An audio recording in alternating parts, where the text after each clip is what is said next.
ఇలా పనస బుట్టలు చేస్తున్నాం అన్నమాట. వీటిలో ఇడ్లీలు వేసుకొని తింటే చాలా బెస్ట్ అన్నమాట. ఇప్పుడు చాలా మంది చేశారు, చాలా మట్టుకే. మీరు చూడొచ్చు ఎన్ని ఉన్నాయో ఇక్కడ పనసాకులు తో చేసిన పనస బుట్టలు. ఫస్ట్ టైం నేను చూస్తున్నాను ఇవి. వీటిలో ఇడ్లీలు వేసుకొని తింటే హెల్త్కి చాలా మంచిది, హెల్త్ ప్రాబ్లమ్స్ కూడా అసలు రావు. ఇప్పుడు మా అమ్మ వాళ్ళు అక్కడికి వెళ్ళి స్నానం చేసేవారట. అక్కడ ఒక పెద్ద చెరువు ఉండేదట. ఇప్పుడు మొత్తం అన్ని ఇక్కడ పొలాలు అయిపోయినాయి. అక్కడే ఇప్పుడు మనం పొలాలని ఇప్పుడు చెరువుల్లో చేసేస్తున్నారు.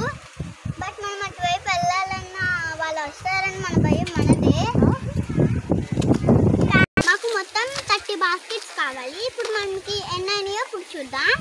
1 2 3 4 16 17 18 మొత్తం మనకి 18 బుట్టలు అయినాయి. ఇంకా మనకి 13 కావాలి కాబట్టి ఇంకా మనం చేసుకోవచ్చు. ఇడ్లీలు వేసుకొని తింటే ఉంటుంది సూపర్.